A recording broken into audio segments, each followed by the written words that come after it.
Goeiedag,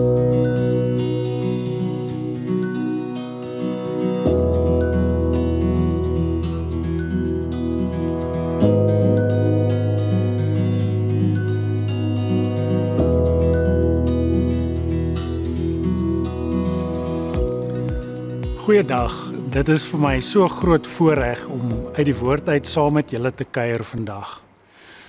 Ons is besig met ons reeks wat handel oor Kersfees en ons kyk na die tema ontwaak vir die boodskappers.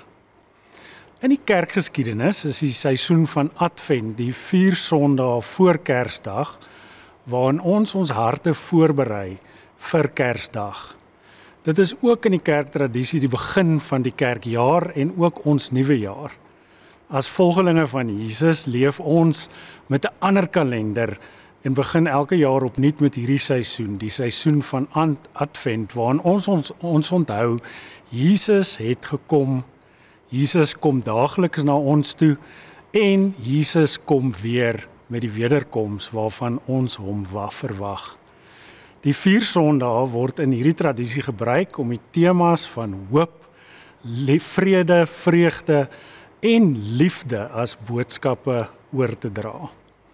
In hierdie refleksie kyk ons na hierdie temas en ook tekste uit die boek Matteus wat ons help om wakker te leef in hierdie seisoen. Vandag fokus ons op die eerste adventtema van hoop en ons lees uit Matteus 1 vers 18 tot 24. Die geboorte van Jesus Christus het so gebeur. Toe Maria, sy moeder, reeds aan Josef verloof was, maar nog voordat hulle gemeenskap gehad het, het dit gebleik dat sy swanger geraak het uit die Heilige Gees. Omdat Josef, haar man, wetsgetrou was, maar haar nie in die openbaar wou verneder nie, het hy besluit om in die geheim van haar te skei. Terwyl hy daaroor nagedink het, het daar skielik 'n engel van die Here in 'n droom aan hom verskyn en gesê, Josef, seun van Dawid, moenie bang wees om Maria as jou vrou by jou te neem nie, want wat in haar verwek is uit die Heilige Gees. Sy sal geboorte gee aan 'n seun en jy moet hom Jesus noem, want hy sal sy volk van hulle sondes verlos. Dit het alles gebeur, sodat wat die Here deur die profeet gesê het, vervul kon word. Kyk, die maagd sal swanger word en 'n seun in die wêreld bring. En hulle sal hom Immanuel noem, wat as dit vertaal word beteken, God is met ons. Toe Josef uit die slaap wakker word, het hy gemaak soos die engel van die Here hom beveel het, en haar as sy vrou by hom geneem. Hy het nie met haar gemeenskap gehad, totdat sy aan 'n seun geboorte gegee het nie, en hy het hom Jesus genoem. Wanneer Matteus die verhaal vertel, word ons ingenooi in die gesprek tussen die engel, die angelos, die boodskapper en Josef. En die engel herinner Josef aan die woorde van nog 'n ander boodskapper. Dit is die profeet Jesaja. Kyk, sê Jesaja, die maagd sal swanger word en 'n seun in die wêreld bring en hulle sal hom Immanuel noem, God met ons. Vir Israel het daar hierdie diep hoop geleef. Hulle het gehoop die Messias sou kom wat hulle verlos. En Josef hoor hier dat die kindjie hierdie verwagte hoop is. Immanuel, God met ons. In die seisoen van Advent vier ons die realiteit dat Jesus mens geword het en in die stofstrate van die aarde gewandel het.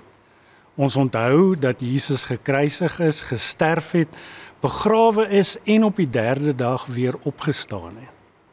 Ons onthou ook dat Jesus daagliks in ons lewens kom, deur die Gees meestal vermom in ons naastes. Dis soos wat Thomas Merton een keer ons herinner, hy skryf into this world, this demented in which there is absolutely no room for him at all. Christ has come uninvited, with those for whom there is no room. Christ is present in the world. Matteus gee die boodskap vir Jesus, dat Jesus in sy swanger vrou gaan kom, en soos ons in die evangelie sien, kom Jesus steeds na die geringstes. En weet julle wat? Ek en jy, ons is die geringstes. En daarom het ons hoop, want Jesus het gekom en hy kom steeds daagliks in ons lewens, as ons net soos Josef wakker word vir hierdie boodskapper. Ons glo dat Immanuel weer sal kom, en terwyl ons wag, leef ons met hoop wat ons aktiveer. In die laaste woorde van Matteus sien ons hoe ons wag in hoop. Ons lees in hierdie laaste gedeelte, gaan dan en maak disippels van al die nasies, deur hulle te doop in die naam van die Vader en van die Seun en van die Heilige Gees, en hulle te leer om alles te onderhou wat ek julle beveel het, en kyk, ek is met julle al die dae tot aan die volëinding van die tyd. Daar's daai woord weer, kyk. Hier hoor ons Jesaja se kyk nog 'n keer. Ons het eers gehoor, kyk, die maagd sal swanger word, en nou hoor ons, kyk, ek is met julle al die dae. In hierdie seisoen word ons soos Josef wakker vir die boodskap van hoop. Jesus is Immanuel, God by ons. Toe ek klein was, het ek soms vir my pa in die oprad gewag. Wanneer ek motors hoor aankom, het ek op my tone gestaan om oor die muur te kyk of dit nie dalk my pa is wat tuis kom nie. En net so in Advent staan ons ook op ons tone. Ons gaan nou saam en ek nooi jou om 'n bekende Adventgebed te bid. Jy is welkom om hierdie gebed op die skerm saam te kyk en die vetgedrukte dele hardop saam te bid. Die Here is heerlik en verhewe.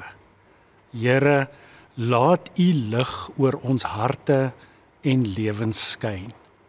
U kerk is dikwels in nood en smart. Here, toon U krag en verlos ons van die kwaad. Soms ervaar ons nie U nabyheid nie. O Here, laat die lig van U aangesig weer oor ons skyn. U is die herder van U kerk. Here, lei ons in ons pad en begelei ons in ons wandel. In hierdie adventstyd staan ons op ons tone. Ons wag en hoop vol verwagting. Immanuel, kom woon in ons midde en dring ons lewens binne. Amen.